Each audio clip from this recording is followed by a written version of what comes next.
ဒီယိုတွေကနေပတ်စံရှာလို့ရတဲ့ဂျပန် TikTok အကောင့်ကိုမိမိမှာရှိတဲ့ဖုန်းတစ်လုံးနဲ့တပြားမှမကုန်ပဲဘယ်လိုဖွင့်မလဲဒီနေ့ဗီဒီယိုမှာတော့ကျွန်တော်ရဲ့ချက်ပေါက်မှာမေးမြတဲ့ဂျပန် TikTok အကောင့်ကိုကိုယ့်ရဲ့ဖုန်းထဲမှာပဲအလွယ်တကူဖွင့်လို့ရမယ်နည်းကိုမျှဝေပေးပါမယ် Step by Step တခြားရှင်းပြထားလို့ဗီဒီယိုဆုံးထိကြည့်ပြီးရင်ကိုယ့်ဘာသာကိုဖွင့်တတ်သွားပါလိမ့်မယ်ကြည့်ပြီးလိုက်လို့တာအဆင်မပြေတဲ့သူတွေအတွက်လည်းဗီဒီယိုအဆုံးမှာဂျပန် TikTok အကောင့် giveaway အစီအစဉ်ထည့်ပေးထားပါသေးတယ်အရင်ဆုံးမိမိဖုန်းထဲမှာရှိတဲ့ Play Store ထဲကိုဝင်လိုက်ပါပြီးရင်တော့ iPhone VPN ဆိုပြီးရိုက်ချလိုက်ပါဝိုင်းပြထားတဲ့ P ပုံစံနဲ့ VPN လေးကိုထောင်းလိုက်ပါမယ်ပြီးရင်တော့ browser အတွက် Chrome ကိုတောင်းပါမယ်မိမိရဲ့ဖုန်းထဲမှာ Chrome ရှိပြီးသားဆိုလို့ရှိရင်တော့အရင်ဖြတ်ပြီးတော့မှပြန်တောင်းစီခြင်းပါတယ်အဟောင်းထဲမှာဆိုလို့ရှိရင်တစ်ခါလေအကောင့်အဖွင့်မရဖြစ်တတ်လို့ပါနှစ်ခုလုံး download ဆွဲပြီးပြီဆိုရင်တော့ VPN နဲ့ရှင်ဝင်လိုက်ပါမယ် iPhone VPN မှာကပထမဆုံးစသုံးခါသားဆိုရင် server တွေမပေါ်ရဲဖြစ်နေတတ်ပါတယ်ဒါကြောင့်မလို့ပထမဆုံးတစ်ခါမှာတော့ best performance ကိုပဲရွေးပြီးတော့ OK နှိပ်လိုက်ပါပြီးရင်တော့ start ဆိုတာကိုထပ်နှိပ်လိုက်ပါ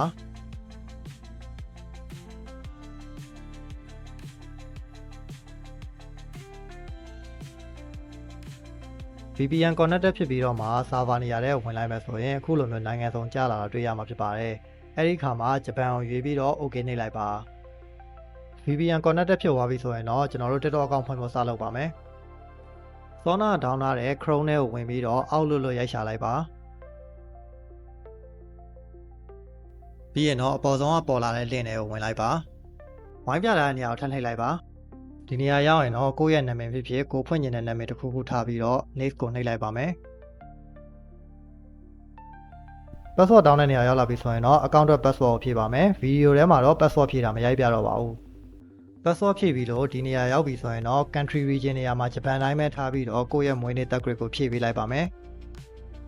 မွေးနေ့ဖြည့်ပြီးပြီဆိုရင် next ကိုထပ်နှိပ်လိုက်ပါဒီနေရာရောက်ရင်တော့ကိုယ့်ရဲ့ first name နဲ့ last name ဖြည့်ပေးလိုက်ပါ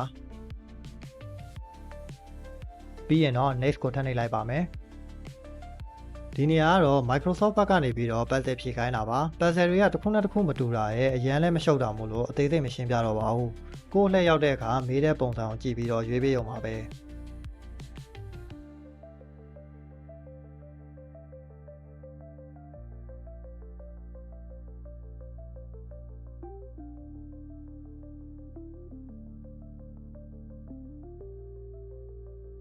ဒီလိုမျိုးပေါ်လာပြီဆိုရင်တော့ကျွန်တော်တို့ Outlook အကောင့်ရပါပြီပြီးလို့ရှိရင်တော့ TikTok အကောင့်ဖွင့်ဖို့လုပ်ပါမယ်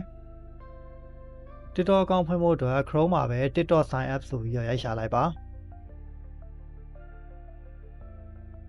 ဂျပန်စာတွေပေါ်နေတဲ့ TikTok link တွေကိုဝင်လိုက်ပါဝိုင်းပြထားတဲ့ညာဘက်အောက်တောင်ကလူပုံစံလေးတွေကိုဝင်လိုက်ပါဝိုင်းပြထားတဲ့နေရာကိုဆက်နှိပ်လိုက်ပါဒီလိုပေါ်လာရင်တော့အောက်ဆုံးကဝိုင်းပြထားတဲ့အနီရောင်စာသားလေးကိုထပ်နှိပ်လိုက်ပါပြီးရင်တော့အပေါ်ဆုံးကလူပုံစံဝိုင်းထားတဲ့တွေကိုထပ်ဝင်လိုက်ပါဒီနေရာမှာတော့ကိုယ့်ရဲ့မွေးနေ့တက် grade ကိုဖြည့်ပေးရုံပါပဲမွေးနေ့ဖြည့်ပြီးလို့ဒါမျိုးပေါ်လာပြီဆိုရင်တော့ညာဘက်ကဝိုင်းပြထားတဲ့တွေကိုဆက်ဝင်လိုက်ပါပြီးရင်တော့ကျွန်တော်တို့ Sona Outlook မှာဖွင့်ထားတဲ့ Outlook email ကိုဖြည့်ပေးလိုက်ပါ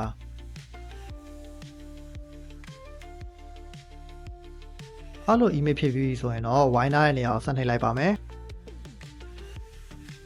ဒါမျိုးပေါ်လာပြီဆိုရင်တော့ TikTok အတွက် password ထည့်ပါမယ်မိမိစိတ်ကြိုက် password ထည့်ပြီးတာနဲ့ဝိုင်းထားတဲ့နေရာကိုဆက်နှိပ်လိုက်ပါ password ထည့်ပြီးရင်တော့ဒီလိုမျိုးကုတ်6လုံးရိုက်ထည့်ဖို့ TikTok ဘက်ကနေပြီးတော့ကြာလာမှာဖြစ်ပါတယ်ကုတ်6လုံးရိုက်ထည့်ဖို့အတွက် Outlook email တွေကိုတွားပြန်ကြည့်ပါမယ်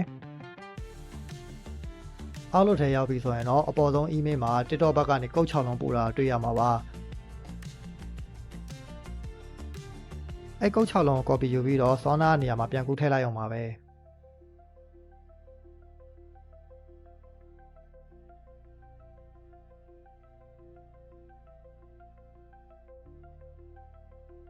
ဒါကတော့ TikTok အကောင့်တွေကိုကြိုက်တဲ့နာမည်ပေးအောင်ပါပဲ